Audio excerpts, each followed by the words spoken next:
All right, welcome. Hi, everyone. So good to see you. And we're really excited today. We have a guest speaker that I'm really excited to introduce in a minute. But before I do, just a couple of quick No, announcements. I'm done saluting. We have It's lovely. our Arch Gathering coming up at the end of June in Minnesota. So we'll love to see you guys there. For those you can make it, we've been talking more planning about it, and we have our kaleidoscope theme that we'll be doing, and we'll be making kaleidoscopes as part of that. And then if you are coming, would like to present anything or share anything, the idea is that at our gatherings, we share our experiences, ideas, topics with one another, and then we actually practice hands-on what you were sharing, something to give a feel for it. So that's our gathering. We have a Seen Through Horses training retreat coming up in July in North Carolina. And next Wednesday, we have our second month discussion for the diary discussion for those who are interested in that. And that's free for anyone who wants to participate. So are there any other announcements before we get started? I thought you were raising your hand at first, Karina, and then I saw it was your cat's tail. It's Garfield. No, he's called Samson. Of course, we have our gathering in Denmark too in September. So hopefully you guys can make it for that, and Australia in October. And oh, it's actually, also on. Hi. oh, hi, Annette. Yeah, I see you. Thanks. Good to see you, Annette. Actually, too, we're going to put out a notice about our book club. Our next community call will be our book club. And I see Angie's on the call. Do you want to say anything about your book, Angie? And Angie and Noreen, the authors of the book, will be joining us for the call. Would you like to share anything, Angie? Hi. Yeah, just briefly, the book is called How Change Happens in Equine Assisted Interventions. And it's a book that introduces a theory to help explain just that, what happens with horses when we have these experiences, to give us a way of. You don't have any other about it. ideas? Oh. That's all. Noreen and I are both looking forward to chatting with everyone about it. Thanks. Yeah, really excited to chat with you guys too. So, okay, well, let's go ahead and get diving because I am so excited, you guys. Nina and I don't know how long we've been connected, Nina, over the years, but we got to have even more connection through working on the terminology task force and project together. And every time I get to talk with Nina, I feel like I'm a better person afterwards. She's just full of so much knowledge and information, and I have a deep respect. She just about anything you can know in the sector, she knows and has been involved in it. And so I just was so excited to invite her to come. She's with the University of Denver, the Institute for Human Animal Connection.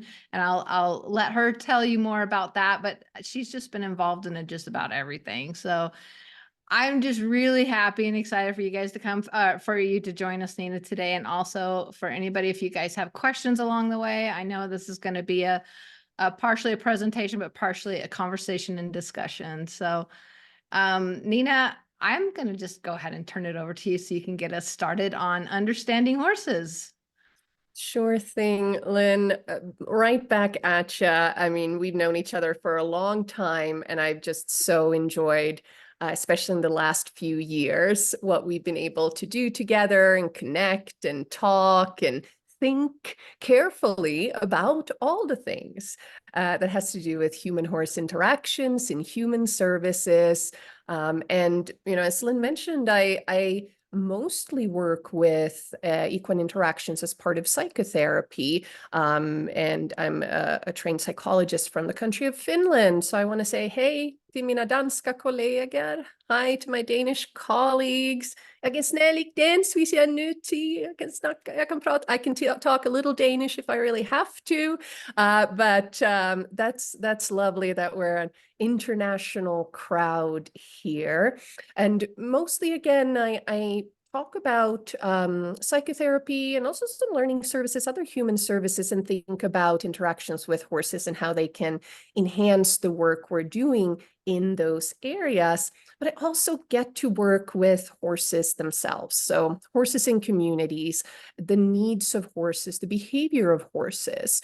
And this is both part of my work at University of Denver, so the Institute for Human-Animal Connection, as Lynn mentioned, where part of my work, the majority has to do with more therapeutic or human service-oriented things, but I also get to focus on horses, but in a social context, not horses separated, from us, because we have this undeniable influence and power over them.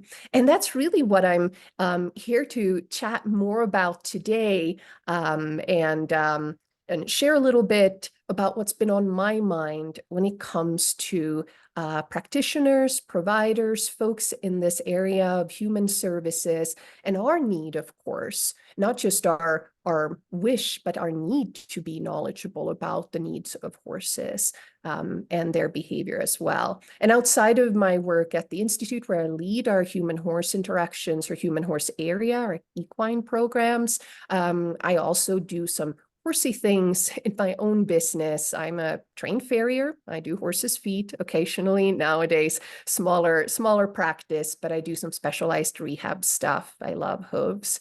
I also do behavioral consulting, which directly connects to our topic of behavior, where me and the horse's person, their guardian, their owner, we may be figuring out what is happening that maybe isn't what the person wants or might put the horse in danger, and how do we help figure out new solutions for that horse. That's basically behavior consulting. So I do some of that too, outside of again, human-horse interactions. So when Lynn and I were thinking here about having me as a guest, which is a lovely thing, and I've been following Arenas for Change, and I'm super into all the things happening here. We were thinking about, okay, what could I share that really connects to the facilitators here in the room on this community call, and sort of gets the ball rolling of thinking about behavior. So I'm going to engage with Lynn a little bit here initially, while I have some visuals to share on the screen, go through some things, then come on back here to this view, and we'll have maybe some questions, thoughts, reflections on what I'm sharing. So that's what I was thinking.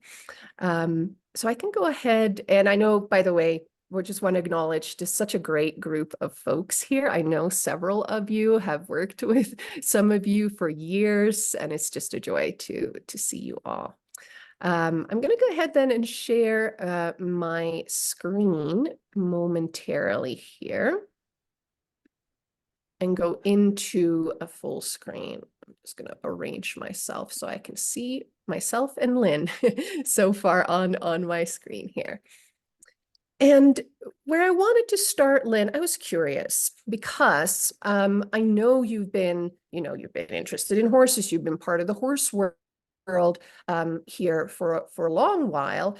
And I know that you've had some ventures and interactions with some horses in your personal life too of late. And I was curious, here's my cat Ayla, by the way, who's joined the conversation. I was curious, have you ever found it a bit hard to navigate? Where do I find information about horse behavior? Why do people say 10 different things when I ask them? Like, it seems to be a lot of stuff, but how do I know what to focus on? Has that been your experience? I'm curious. I'm like, yes, Yes. that would have been my experience. There's a lot of opinions in the equine world. Yes.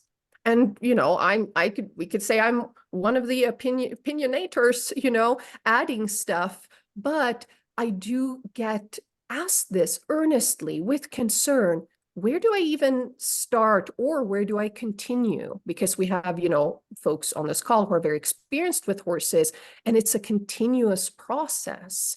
And so that's what I wanted to sort of lean into a little bit. Where do we find information? How do we mostly think about this information? So starting off with a concept that I think is familiar to every facilitator here, mindset, right?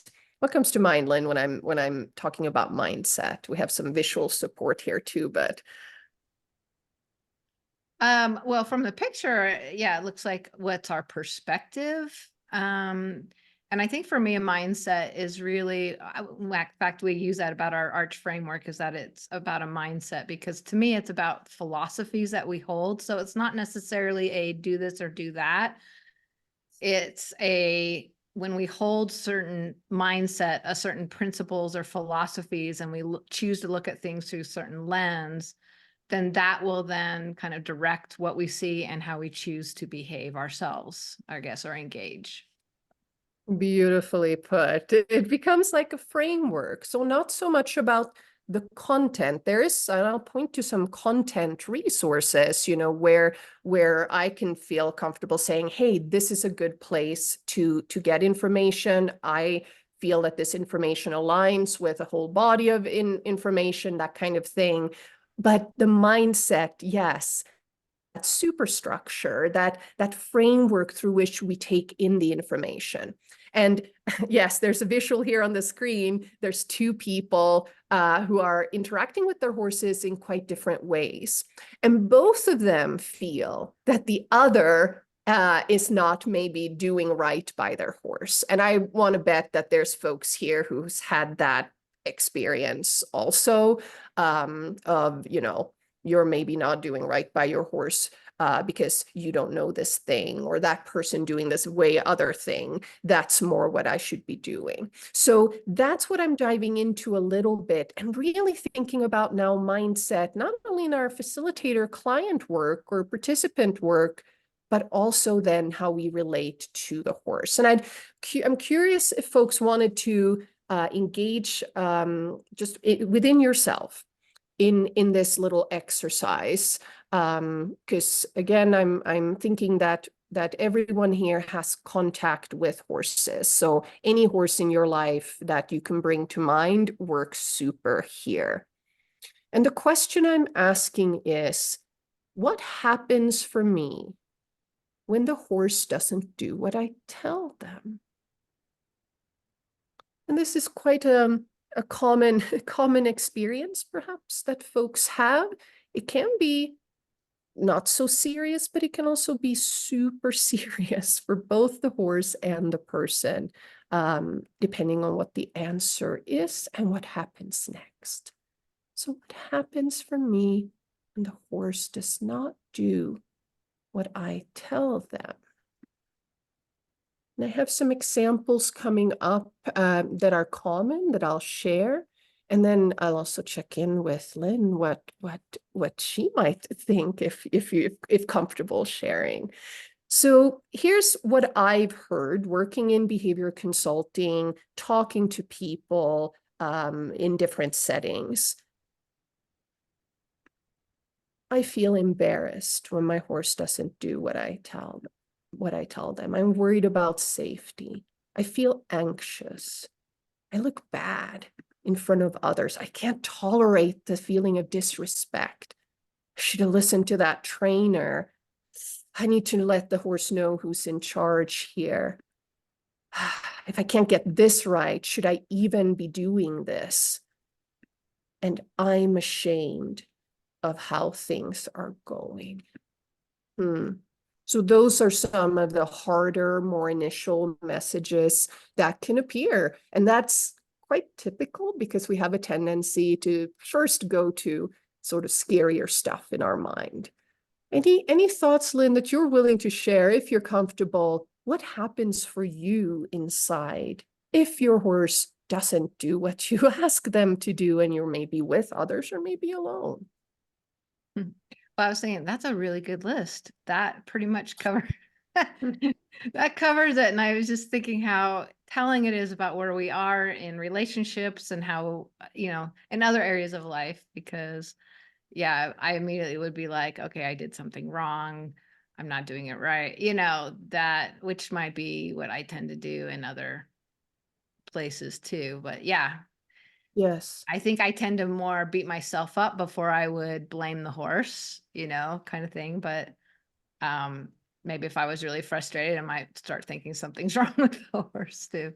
Yes, that's a great one to add, too. Oh, something's wrong with this horse. Again, these are general statements. These are kind of hair trigger feelings and things that it can emerge in people that people have told me that I've also felt, in those moments.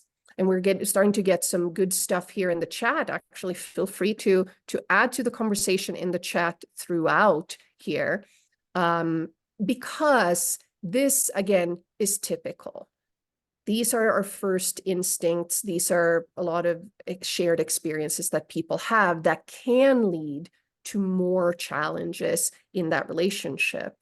And just for your own joy of being around horses and doing what you would like. But as you know, as facilitators, there are ways to override, so not replace. I want to be really clear about this, that when we're exploring messages, feelings, things that emerge inside of us, I'm not necessarily that interested in dismissing or cutting out or banishing thoughts from my own mind or from the minds of others, if we're talking about human service work, or in my case, clinical work. But I'm more interested in what happens next after a thing has emerged, a hard thought, like I can't do this, or what the heck's happening now? Why is the horse doing this to me? Like everybody's watching, and that person's watching, and now they're going to think I know even less because they think they know so much, and whatever dialogue's coming. I'm interested in the override, and that's something we can build. We can create, we can build that muscle, we can flex it and override and allow those messages sometimes to just exist parallel, in fact. And I wanted to start by showing my override messages. And feel free, folks, as we're going here to input yours. We've seen a few in the chat here to input yours as well. So here's some examples about my override messages when a hard moment happens between me and my horse, or I want something different to happen than what's happening in this moment. I think to myself, I'm the guardian of this horse. I'm a responsible party in this interaction. In fact, I have more responsibility than my horse in this interaction because I am interacting with a domesticated species who I may, in case of my own horses, out the back here of my place here in Colorado, I've placed them there. They live there because I said so, and they live with the horses they live with because I decided that. That's my herd that I put together. So I really do think in every of these moments, no matter what happens, I'm a responsible party, maybe the responsible party in the moment.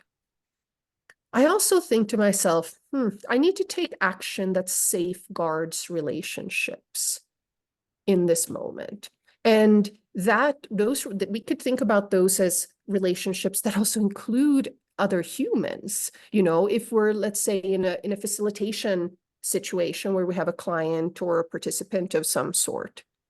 But you can also think about this, the relationship between you and your horse. I need to take action that safeguards this. And like I mentioned earlier, I think I need to consider the vulnerable position of the horse, no matter how in the moment there could be physical danger. And, if there's an emergency that happens, and emergencies are not very frequent, fortunately, but there's other actions we can take if there's truly an emergent thing where maybe we need to cut a rope or something like that. But overall, I think about, I need to consider the vulnerable position of the horse in my decision-making, not in terms of necessarily the horse's physical strength, but the horse's reality, the horse's perception of living here with me as a human, and the horse's, honestly, conditioned or learned behaviors to comply with humans, or there's consequences that humans have doled out, for instance, for expressing certain things or taking certain actions. I have to consider this whole dynamic also in my decision making in those hard moments. I need to use problem solving skills. Problem solving, that's typically not always a quick process, like a quick, fast and slow thinking. That might be that's one of my favorite constructs to think about. What's my fast thinking doing? How is it doing? What's my slow thinking doing? When I come back and I kind of analyze, am I on the right track with the quick stuff, quick decisions I'm making? But so I need to use problem solving skills, really think about what's going on. And I tell myself, you are a detective. You can absolutely do this. You can slow down, look for stuff, and be the responsible party who will help figure this out. So those are my personal overrides or messages that I help myself with, so to speak. Lynn, have you experienced some of these things, like, that initial message and then kind of a developed override for it? Yeah, as you were sharing, a very specific situation came to my mind with Milkshake, the Mustang yearling, untrained Mustang yearling that I adopted and got to spend the time with and doing things. And we had to move him from one space to another because of mud. And he, had been on a halter like a couple times is all. So it was a big thing. It's something he had never done, something I had never done. And so in this journey going from one space across this big area to another, he froze, like he wouldn't move. And my initial, at first it was like, yeah, of course, he's scared and all that. But after a while, I had this reaction in myself of, I want to maybe pet him or help him, but it's been ingrained in me. You do not reward the behavior you don't want to see. So if I go and pet him right now, that's rewarding the behavior of him not moving forward. And I remember just kind of like, oh yeah, this is what I've been taught. You're not supposed to do that. But then after a while, I overrode it. And I was thinking about, what did I override it with? I overrode it with, but maybe it's that considering the vulnerable position of the horse, I was like, but he seems scared. And if people are scared or in relationships when someone's scared, why do I want to worry about punish or reward behavior versus the relationship is what matters? And so I decided, who cares if it's rewarding good behavior? He maybe needs a little just reassure that everything's okay. And I went over to him and I just kind of spent time petting him and just saying, it's okay. We're both okay. And right after I finished petting him, he started moving. And it was just interesting for me to like, okay, everything that I thought I was taught was really not what needed to happen in this moment, and really thinking of the relationship first. So maybe the override for me is think of the relationship first. Nice. Oh, I love that story. It has so many relevant parts, not just to the idea of finding the override and modeling, even just now verbally modeling how you found your override in that moment, how you thought about the messages, sat with them, and then decided, actually, maybe my relational values are stronger here. And then there was this part of a well-meaning statement that often I also hear in the realm of horses and horse training. And I used to be a competitive rider when I was in Europe, and I've worked in the horse industry too. And so I've been in different spaces and heard a lot of these more simplified statements like, don't reward what you don't want, or, exactly like you said. And then there's the nuance to that. And the nuance is, what's the learning state of this individual? How can I help their perception of reality here, because as we know, when we're in a more acute state and our senses are on alert and we're stressed and we're just about to sort of exceed our functioning capacity into quick thinking only, such as milkshake maybe taking a run or something like that, in that moment, it is just like you said, it is not helpful to then be, oh, I'm going to apply this thing, because we are not attending to the state, the learning state, the emotional state of the individual. And here's where things then go wrong. Here's where some folks go purely for technique and do stuff disregarding or thinking, you can buck up, you can handle it, horse, or maybe through me doing these techniques, you're gonna feel better. And some folks don't have the techniques yet. They don't know yet how horses learn and how to connect things together and how to work with their brain in helping horses learn new behaviors. And a lot of those new behaviors are things we want to do, like being led in a halter is a very human thing that milkshakes, doing. And by the way, my Mustang Willy Wonka says hi to Milkshake. We talked before this call. So, but yes. So I would then also endorse a misunderstanding about rewarding what you don't want, because it sort of doesn't apply to emotion states, and we all have to come at it from that perspective.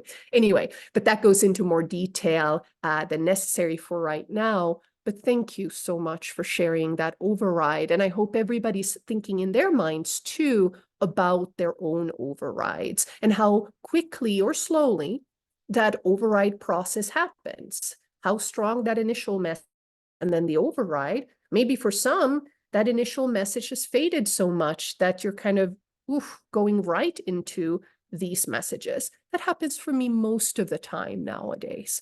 I just kind of go into this space. I need to safeguard relationships. I'm a detective, and I can do that in front of people, or even in spaces where I know people have shown up to watch a demo and see, is she doing that right? I've heard about this person. Let me, like people have a little bit of a healthy, suspicion of what they're going to see. So all of that's possible within our own spaces, within what we're doing. Thanks for sharing that. And, as we then go into this, I want to assure people, and I spend a lot of time doing this also with myself, that I accept and assume that your intentions are good. And I see that, and I see you as a person who cares about horses, who loves horses, who wants everything the best for the horses, and that your intention I do not call into question, because it would be so rare for somebody to sit with a different intention, especially when we start talking about, human services with horse interaction and all of that. So I want to sort of highlight that piece. I feel you that way as a fellow horse lover, if that makes sense. But as we know, the intention, what we hold in our hearts and minds, and the impact on someone else as a result of the middle part, the actions we take, those things are not always aligned. And that confuses the human brain, because our brain is a meaning-making machine. It says, okay, this happened, that happened, it's as a result of. Or even if my intention is good, then I'm interpreting the outcome as good too, because I have good intentions. So why wouldn't this horse be just loving what we're doing? And so that's kind of a default that we then have to start stepping into more, both how we interpret an outcome if somebody's not there to tell us. Sometimes people do tell us, hey, that hurt, what you did there. And then it's also important for us to hold in our own hearts, our own intention, but address the hurt. The intention can be kept out of the space for a while, because we need to address the impact of the outcome. So the exciting part of it is there in the middle, the action. What happens here? How do I go about this part? sort of taking us back to what you said so nicely, Lynn, in the beginning about the mindset, the framework, the philosophy, the attitude that then starts shaping that middle action, you know, not just in terms of knowledge, like factual stuff about how horses learn, their so-called cognitive ethology, their natural learning processes. And other things that can be sort of said more strongly than not. Actually, this is sort of our best scientific guess of how horses are experiencing things. But the mindset, right, of even questioning the link between intention and outcome, and also to explore it further, our own actions, allow them to be explored in our own mind and also explore others. I think that's the exciting part, really, in this kind of mindset exploration. Any thoughts here, Lynn, as we're pondering this part? Well, I did start thinking about how I like the idea of it being about asking questions, and even the override, we're all, you know, it felt like it's turning into a space of curiosity instead of, okay, I'm doing this wrong, or maybe the other messages that we're telling ourselves. So, because I was just thinking about how often, like in different like Facebook groups and stuff, that people, hey, I'm really struggling. Basically, my horse and I are in this pattern, and the horse is biting, or the horse won't get in the trailer, the horse will do this or that. And it almost feels like this place of stuckness, that action can become such a place of stuckness in a pattern. And so then I just started thinking about, what questions might I ask myself, or, you know, people ask for advice from others, but then I don't know if there's something more that we can do to support exploring, like you said, our actions, that we sometimes get in a stuck place of stuckness in a pattern. Yeah, yes, because we have all these great reminder questions for ourselves. We have keystones, we have ways, you know, that we can explore moments and ourselves. And to me, what I've found is the biggest barrier is our own emotional state in doing that, meaning it is uncomfortable to explore the question, or like let's say I say this: care is not good welfare or well-being for the horse, meaning my own thoughts of being a caring person doesn't necessarily translate to good care for the horse. And that can feel so hard, like, what? No, no, you know, am I a bad person now? And then people sort of back off asking those questions because it feels easier to sort of just go, well, I have good thoughts about people, I have good thoughts about horses, so I will just go on my first instinct here, because how could it not be good? You know, so that's the slowing down and sort of almost decoupling. So those questions are allowed.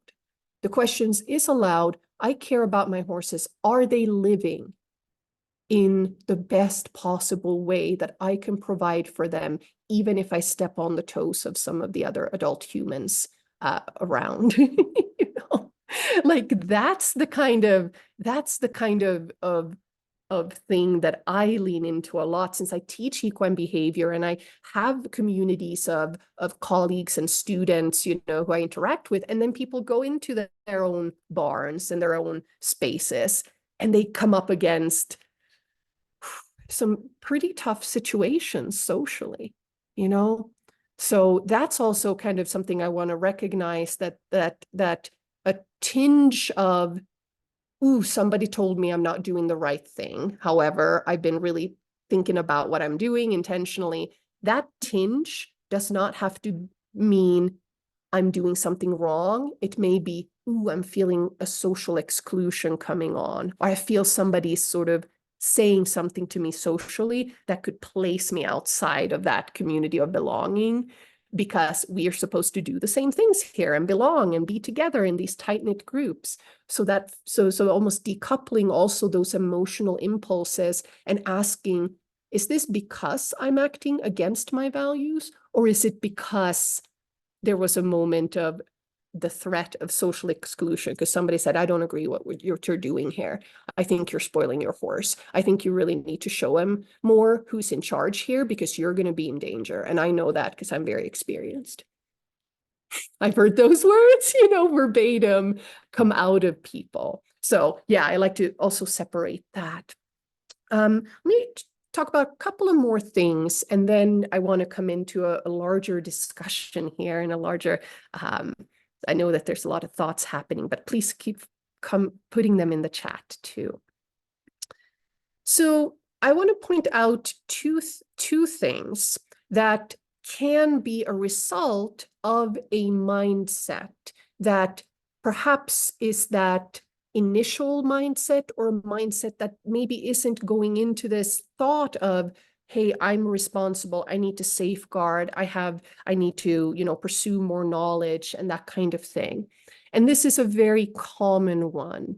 I wrote it without the word horse in this because I want to do a light parallel to our interactions with humans as well, because sometimes you or somebody else could interpret acts of self-soothing or attempts at regulation on behalf of another human, another horse, as disrespect, acting out, or doing something wrong. And I'll give you an example in the horse world here in this moment, but if you've ever experienced this as a human, that you got a bit overwhelmed, or you're really trying to compose yourself, or you're, doing tapping your finger or biting your nail or doing something in a way where somebody saw that, and then they're interpreting that as you being difficult or disrespectful. That is a deep hurt. And that can be also a result of not minding all brains in the room, only maybe minding the neuromajority brains, as opposed to all those brains that are not like the just majority. I'm not talking about a very unique individual like 1%. I'm talking about there's a 50+% is majority, under 50% tend to refer to as a minority. So that's an area I working, my clinical interests include, working with neurodivergent folks, autistic folks with ADHD, and also I'm trauma trained specifically. So I think a lot about this stuff, or get to. So anyway, I'm bringing it back to horses, but I just wanted to drop that in around self-soothing as disrespect, acting out, or doing something wrong. And here's an example, a very simple one that I find is quite common. And I'm curious here, so think to yourself or drop in the chat, if you've ever been in a situation walking up to a horse, you might have some headgear in your hand, like a halter or something like that. And you're just walking up to this horse. Maybe somebody's there, another human is next to you, and you're going to put the halter on. Or maybe you have another kind of headgear that you're going to ride in or handle the horse in some other way. Maybe it's a bridle or something like that. Either way, you're about to put this headgear on the horse, and the horse turns their head away from you.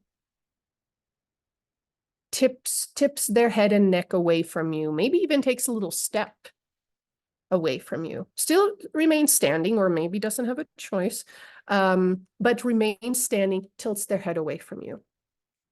And I want to bet, or maybe I enlarged my videos here. Not all of you are on video, but if you'd be willing to do a visual, like raising your hand or otherwise using, there's little reaction emojis, if you're familiar with Zoom, but if this resonates with you, if you walked up to a horse, the horse tilted their head away from you, they didn't walk away, they just tipped their head away from you, and you were told, got to get that horse's head back. You got to get them back, and you're told to put that hand on the cheek and bring that horse's head back. Who's had that? Yes? Oh, yes. Okay, so what I'm seeing on my end here, for the purpose of the recording as well, is that there's a lot of emoji or live hands that have come up here, a lot of them. Because this is, to me, sometimes a very common thing to highlight, but B, something I sometimes use, because I've been in this position too, as an introduction to maybe our intention is different than the outcome. And maybe we need to explore, am I missing knowledge pieces for my actions in the middle? Because without knowing, of course, the whole context, I'm making a generalized statement. Horses who are standing in the pasture, you're walking up to them, you got that halter, they're standing there, they see you coming over, you're talking to them, and in that moment that you're starting to fiddle with your stuff, and they tilt their head away from you, that is likely a sign of a momentary self-soothing, a momentary regulation that that horse is doing to just sort of like, oof, something's going to happen. It's maybe not the worst thing in the world. It's just like, maybe it was a little quick, or maybe the horse's other needs in that moment. And they just sort of take a little breath. They can also take breaths, of course, but in this case, we're using this turn away as a very horse-specific signal. So what happens then if our response to that isn't, okay, you need a little break, you need 1 second, 2 seconds, I'll slow down, I'll take a beat, you know? And instead you reach out your hand, place it on that broad cheek of the horse and just bring that head right on back. Which may lead to more head turning, because now the horse is like, oh, now I'm getting a little more dysregulated here because my self-soothing process was interrupted. It's sort of like if you took a breath, you know, some are good at like, okay, I feel tension rising, I'm going to just try to do a breath. And somebody's like, why are you breathing like that? You're being so weird, you know, or something like that, you know, and sort of pointing at your regulation, disrupting it, preventing you from regulating. Based on the amount of hands, this is a very common area, a knowledge gap that people have around what are language signals of horses that show signs of regulating, tension, and needs in the moment. And our horse industry hasn't been great, speaking of mindset, of educating people about smaller stuff, smaller signals in horses. It's been broad strokes. Yeah, if they're kicking, yeah, we should, you know, keep them from kicking. Or if they're pulling, okay, you know, sharper bit, you know, that kind of stuff. But instead of catching the small escalations, instead of tending to the horse. And on the screen here is a book, the cover of it, by a colleague of mine named Rachel Reisma from the Netherlands. And she has been an excellent, persistent, amazing colleague in trying to spread the word about these small language signals, smaller signals. So less bolting, rearing up, running, and more taking a moment to regulate. Or why does my horse always seems to be so itchy? They take their nose to their front leg quite often. Might it be something other than itching? Might it be actually part of a regulatory displacement behavior chain where you might actually take action when you see some of these smaller behaviors? And like Lynn was explaining in the example with milkshake, helping the horse to regulate. Sometimes it's just little moments where it's not like, oh, I don't need to necessarily do anything. I might take a beat, a few seconds, because we regulate all the time. Our state goes a little bit up and down, you know. But anyway, so if you're interested in this resource, it's pretty affordable book. It's a smaller book and it's full of images. So I tend to always recommend this. It's been a great resource for me as well. And I know Rachel has other stuff too, like some online videos and things like that to pursue. So, but we wouldn't ask this question about this head tilting behavior in this particular way if we don't have the mindset of what's happening here? Should I ask questions about this? Why was the answer to yank the horse's head back? Is disrespect and leadership all really useful concepts here? Or is our role relationship, human to horse, perhaps outside of, or those things are not as useful to me as I am the guardian of this horse. I have responsibility here. I need to safeguard the relationships. I need to take action that recognizes that person's horse individual's needs. Yeah, and we're getting some really great stuff in the chat here around human comparisons for this, interrupting people's regulatory needs. The final thing I'll show, oh goodness, I just glanced at the time, Lynn. I want to have more time for questions. The final thing I wanted to mention is this. As you know, mindset drives action. And then there's a lot of interesting stuff about organizing our action too. So you have, let's say, knowledge, you're building knowledge about equine behavior. But you might not know, or maybe you do, that there's a way to organize your areas of knowledge, and that there's a whole community of folks who do behavior consulting or work with other animal species who already engage in some of this organizing of effort. So if you consider a moment here of conflict, annoyance, and uncertainty with your horse, something maybe needs to change.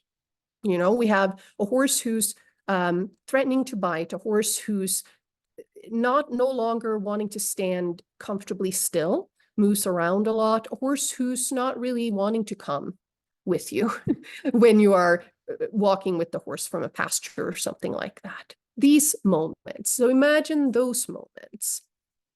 And think about that there's help for this.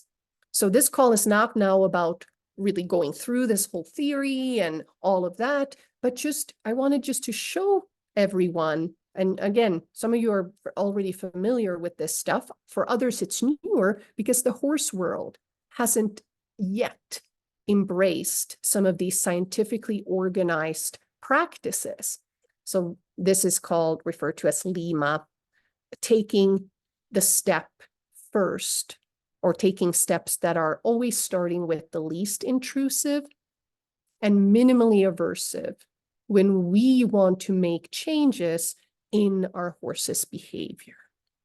And I'll end on an example of this, which is, and hold this question in your mind as we go, does my mindset support organizing my actions in this way? When you encounter a conflict, let's say with a horse who started to bite, is your first thought, I need to review this horse's wellness and health? They are likely in pain or discomfort, and they might have a health-related reason for this behavior. This is where your mind could go first. But sometimes it doesn't. Sometimes it goes to, well, we're going to carry a crop. And if the horse bites, we're going to hit him over the head and ... you know. So the first step, does your mindset support, the overrule support, ruling out pain and discomfort? Does a mindset that a horse that you have with a horse or somebody else does then go to, what can I do differently? Maybe I need to rearrange something here. I need to make some changes in myself, or something that's practical or logistical that's going to be a little inconvenient for me. And not until these steps have been taken do we start thinking about, is there a training or behavioral modification component to this? And then when it says here, science based on the science of how horses learn, and things like retrained past learned responses and things like that, those are factual things. Those are things you can learn in resources And I'll point to one that we have at our institute here on the next slide. But the mindset, it's what does the mindset allow this thinking, or does the mindset of the trainer at the barn or somebody in power go to the horse is the problem, we have to fix that stuff, versus going through these steps.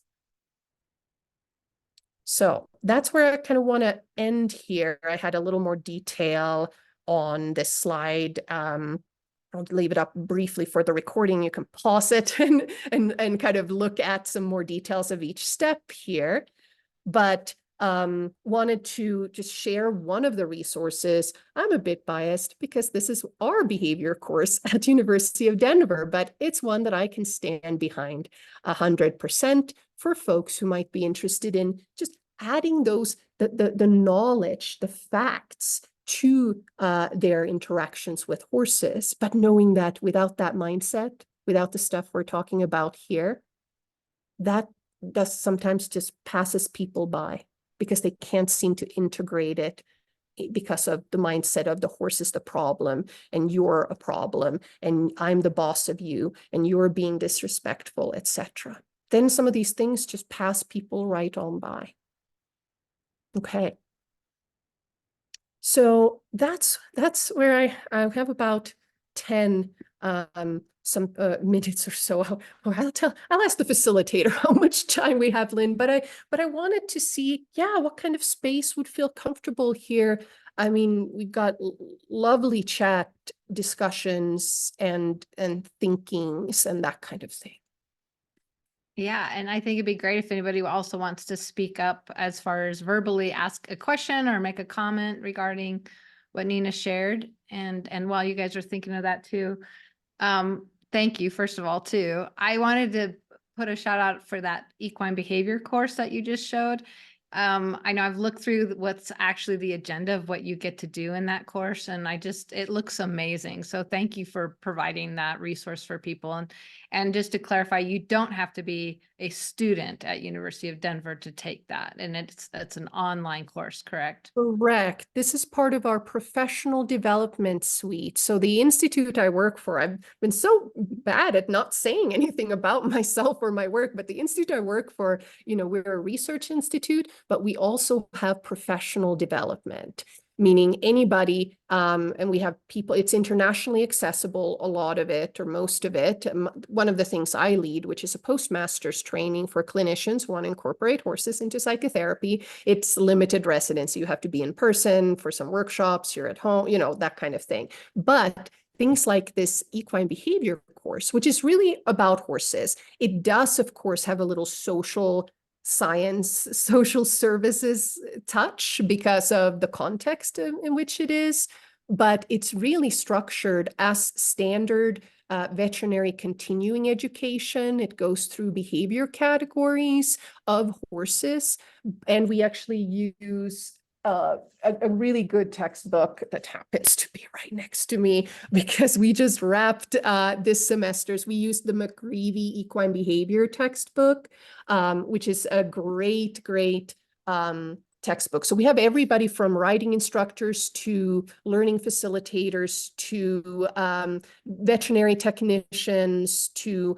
I love horses, and this would be a first good step folks in this course because it's so nicely structured that people can go deeper or people can kind of adjust a little bit to their learning. And it is instructor led and it is weekly asynchronous. So it is a community, but it's not like live. You have to give up your Thursday morning, that kind of thing.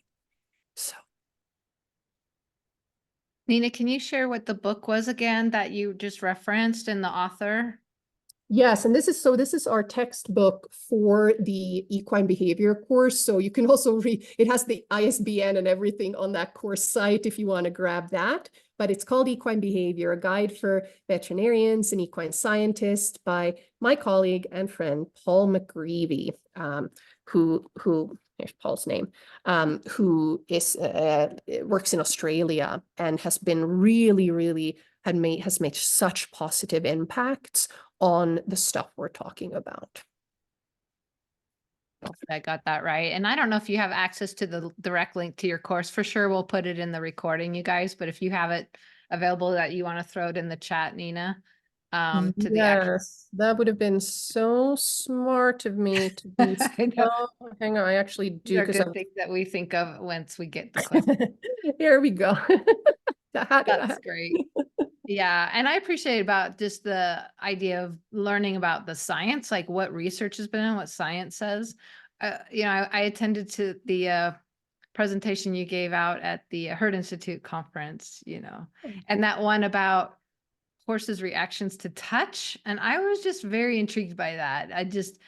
Again, not that it's like this is how it is in all ways all the time, but it was just interesting to reconsider wow, by research, it said that horses maybe don't like this area touched as much, or they may be more sensitive to being touched here. Or they burn out more quickly from touch in this spot, or it's just things like that that I just thought, well, that's thought provoking.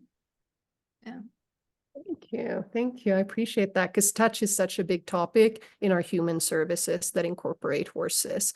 We just have those grab hands and we like touching and doing a lot of direct touch in ways different than horses may touch each other. So it's very relevant topic. Yeah.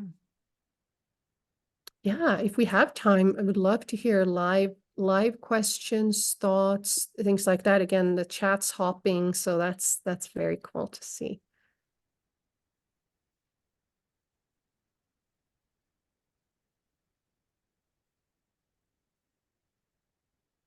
Oh, it's more about the course there, Nina. Yeah, we have more. Maybe that's helpful. And That's great. Yeah, no, I think it's a great resource. So I can't wait to. I'm going to take it one of these days.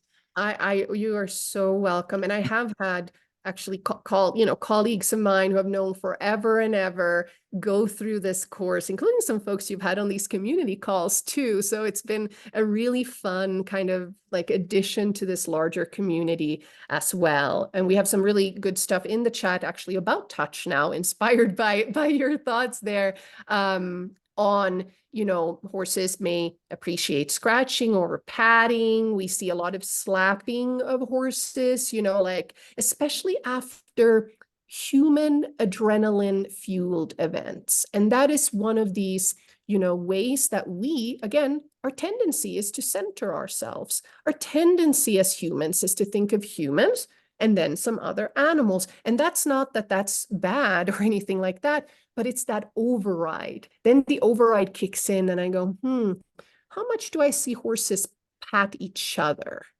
How much do I see horses engage in behaviors that they seem, without my interference? And I'm lucky enough to get to watch my horses through a few windows out back, so I can see them a lot when they're just, I'm not even in the picture, I'm somewhere else, and I can see what are their spots of comfort, and then try to navigate my needs and wants, like hugging horses. Sometimes I tell Willy Wonka, Willy, I'm gonna hug you, and he's like, okay, but and then the horses' needs themselves, oh, maybe we're just standing for a while. And sometimes we're not a horse, so we can't always mimic being a horse. We don't have to be a horse to the horse. We have to be a human who thinks about the horse and also the power we hold over them. So yeah, there's a lot of in the chat right now about patting and stroking and touch in general, and whether touch is in fact reinforcing or not, and whether it becomes a mix of we're teaching the horse for touch to be reinforcing versus it being naturally reinforcing in the way we think. If the horse is itchy though, scratch them and they'll really enjoy that, and that's a strong reinforcer. Yeah, someone asked if it was the online course is weekly online. Yes, so it progresses weekly. So the behavior course, it's fun, folks. I just want to highlight this, that it progresses weekly, but the week is asynchronous, meaning you don't have to plan your week after the course schedule. You can attend to the course when it fits within your week. But then it is instructor led, and it is sort of you're moving week by week with the cohort or with the group of learners. So it is that it's not self-directed, but it also doesn't place a lot of time demands on you. If you want to, watch course, because there's a lot of course videos, if you want to do that in the middle of the night, because that's your chronotype, that works for you. Cool, because that's the future of really designing learning to adapt to people's needs and preferences while creating the sense of we're here together, we're in a community, we're interacting with each other, and each week has teaching videos, has a forum with some application prompts, like what does this content really mean for me in my everyday life with horses?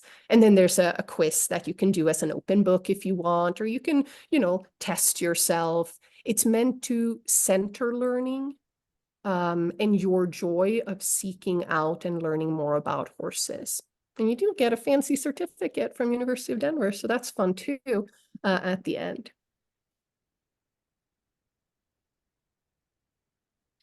And I'm looking in the chat. I know we're coming up on time, so I keep, I'll refer to you, Lynn. But we have some really great thoughts here, both about human parallels of various kinds of brains and what they need, and also about horses trying to learn our language, accommodating us, adapting to us. But I still feel like it's our responsibility to adapt to them as much as possible, especially since the whole dealio here, the whole domestication, it's just about our stuff, what we want to do, and keep halters on them and be with them and go for walks in our neighborhood and do all of that and place them in confinement, just a few acres here that my horses are living on. That's not a lot of space for horses, not to speak about horses who, for reasons or another, are standing in stalls. Those place big demands on horses. So I really have to be mindful of how can I meet their needs as much as possible when it's kind of me just doing stuff. Yeah. Yeah, thanks for getting up so early, Carmody, in Australia there. Yeah, no, I think we will probably start wrapping up now since we're a little bit over time, which actually isn't that unusual, which is funny because as you were talking, I was like, okay, self-soothing versus learned behaviors, versus, how to have boundaries, which we tend to go over time here. So you can see how my thing with boundaries. But yeah, no, I think this is amazing because also too, just thinking about with Arch and our Scene Keystones and the sense of self, it's just another reminder of how powerful horses are in bringing out those nuances of learning about ourselves. Even just asking ourselves our beliefs and our reactions and getting down to, wait, what is really preventing me from asking the question that I might need to ask in this situation, but there's blocks from me asking that question. I think just that side of things with our sense of self is so powerful. And I appreciate you touching on that as a big part of this too. Yeah, Do you have any other things you'd like to share, Nina, before? No, I was just going to say it's been a pleasure again seeing new friends, old friends, colleagues, everyone in this community here and during this time and really finding that people who think carefully about stuff and people who kind of dare to notice their own cognitive and emotional tendencies, but also dare to think, how can I keep safeguarding? How can I keep showing up as the responsible party? How can I help my horses who are vulnerable? Also to misinformation, about them and their needs. So you're those people. So it's fun to be here with you, and I hope to be invited back someday and see what I can keep contributing here. And don't hesitate to be in touch with me too. I had my email on the bottom of each slide, and you can find my three names and me on social media, on Facebook. You can reach out. Feel free to do so freely, because it's really through these kinds of communities that we make change.